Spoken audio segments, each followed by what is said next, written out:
বন্ধুরা, রোশনাই ধারাবাহিকের advance update নিয়ে চলে এলাম। এর আগের অ্যাডভান্স আপডেটে তোমাদেরকে জানিয়েছিলাম গরিমাকে হসপিটাল থেকে ডিসচার্জ করা হয়। বাড়িতে এলে গরিমা আরণ্যকের ফুলসজ্জার আয়োজন করেছে আরণ্যকের বাড়ির লোক। এরপর দেখানো হয় গরিমা আরণ্যককে বলে, আমি তোমার কাছে একটা জিনিস চাইবো, দেবে? আরণ্যক বলে, একবার চেয়েই দেখো না গরিমা, তুমি যা চাইবে আমি তোমাকে তাই দেব, তবে হ্যাঁ, যদি আমার সামর্থ্য থাকে তবেই। গরিমা বলে, আরণ্যক তুমি আমাকে শুধু একটা সত্যি কথা বলবে, শুধু একটা সত্যি কথা, আর কিচ্ছু চাই না। আরণ্যক বলে, কি কথা গরিমা? গরিমা বলে, তুমি কি শুধু আমাকেই ভালোবাসো? আরণ্যক বলে, গরিমা এটা কেমন প্রশ্ন? তোমার কি আমাকে নিয়ে সন্দেহ আছে? আমি তো তোমাকে ভালোবাসি। গরিমা বলে, আরণ্যক আমার মনে হয় তুমি আমার প্রশ্নটা বুঝতে পারোনি। আরণ্যক বলে, কি বুঝতে পারিনি? তুমি বলেছো আমি তোমাকে ভালোবাসি কিনা। হ্যাঁ, আমি তোমাকে ভালোবাসি। গরিমা বলে, আরণ্যক আমার মনে হচ্ছে তুমি আমার প্রশ্নটা ঠিকঠাক বুঝতে পারোনি। আরণ্যক বলে, ঠিক আছে, আবারও প্রশ্ন করো। গরিমা বলে, তুমি কি শুধু আমাকেই ভালোবাসো? আরণ্যক বলে, গরিমা এটা কি করে সম্ভব? আমার ফ্যামিলি আছে, আমার মা বাবা ভাই বোন সবাই আছে, আমি সবাইকেই ভালোবাসি। গরিমা বলে, উফ আরণ্যক, তুমি কিন্তু বারবার আমার কথাকে ঘুরিয়ে দিচ্ছ। আমি তোমাকে বলেছি তুমি শুধু আমাকেই ভালোবাসো কিনা। তুমি তোমার পরিবারকে ভালোবাসবে, এটা তো স্বাভাবিক বিষয়, কিন্তু তোমার পরিবারের সাথে তোমার সম্পর্ক আর আমার সাথে তোমার সম্পর্ক নিশ্চয় এক নয়। আমাদের ভালোবাসার মধ্যে পার্থক্য আছে। গরিমার কথা শুনে আরণ্যক চুপ করে থাকে। গরিমা কি বলতে চাইছে আরণ্যক কিছুই বুঝতে পারছে না। আরণ্যক মনে মনে ভাবতে থাকে, রোশনাই আমাকে ছেড়ে চলে গেছে, এতটা দিন হলো, জানি না ও কোথায় আছে, কেমন আছে। আমরা একে অপরের থেকে এতটা দূরে আছি, তবু আমি রোশনাইয়ের কাছে ছুটে যাচ্ছি না, রোশনাইকে খুঁজতে যাইনি। তার মানে আমি রোশনাইকে ভালোবাসি না, আমি গরিমাকেই ভালোবাসি। আর এই সব কিছু ভেবেই আরণ্যক গরিমাকে উত্তর দেয়, হ্যাঁ আমি তোমাকেই ভালোবাসি, শুধু তোমাকেই।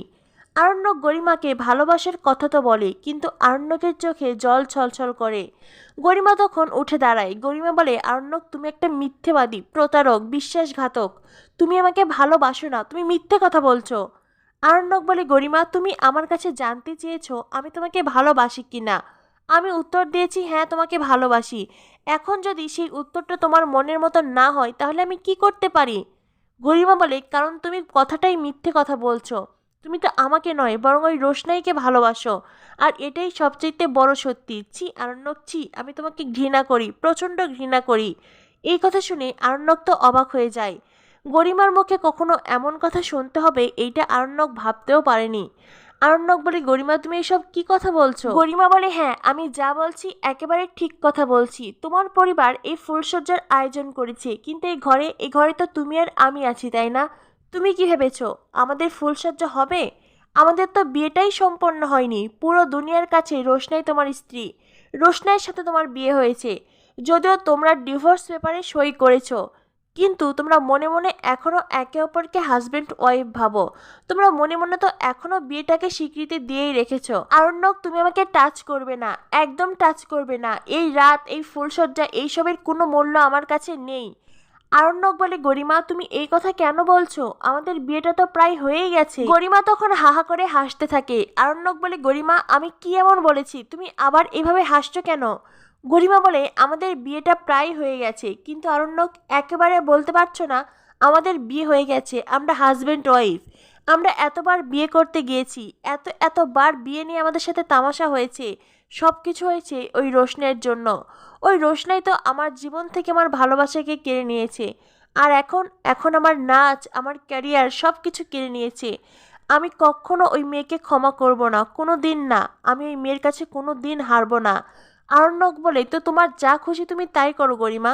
তোমার যদি রোশনের প্রতি প্রতিশোধ নেওয়ার হয় তুমি তাই নাও, আমাকে এই বিষয়ে কিচ্ছু বলো না। গরিমা বলে, আমি রোশনের ওপর কি প্রতিশোধ নেব? রোশনাইকে তো তুমি নিজের মনে লালন করে রেখেছো। তোমার থেকে রোশনাই এতটা দূরে আছি, কিন্তু তুমি তো সারা মন জুড়ে রোশনাইকে রেখে দিয়েছো। তুমি হয়তো রোশনাইকে খুঁজতে যাচ্ছ না, কারণ সেটার কোনো প্রয়োজন নেই। রোশনাই তোমার সাথে নেই, তোমার পাশে নেই, কিন্তু তোমার সবটা জুড়ে আছে, আর এটাই আমার সবচাইতে বড় হার। গরিমা যে কখনো আরণ্যককে এত কড়া করে কথা শোনাতে পারে এটা আরণ্যক কখনো ভাবেনি। তাই ফুলসজ্জার রাতে গরিমার মুখে এইসব কথা শুনে আরণ্যক অবাক হয়ে গেছে। মনে মনে আরণ্যকের প্রতি গরিমার মনে অনেক রাগ, ঘৃণা, অভিমান জমেছে, আর সেটা এত সহজে যাবার নয়। আর এই কথা এবার আরণ্যকও বুঝে গেছে।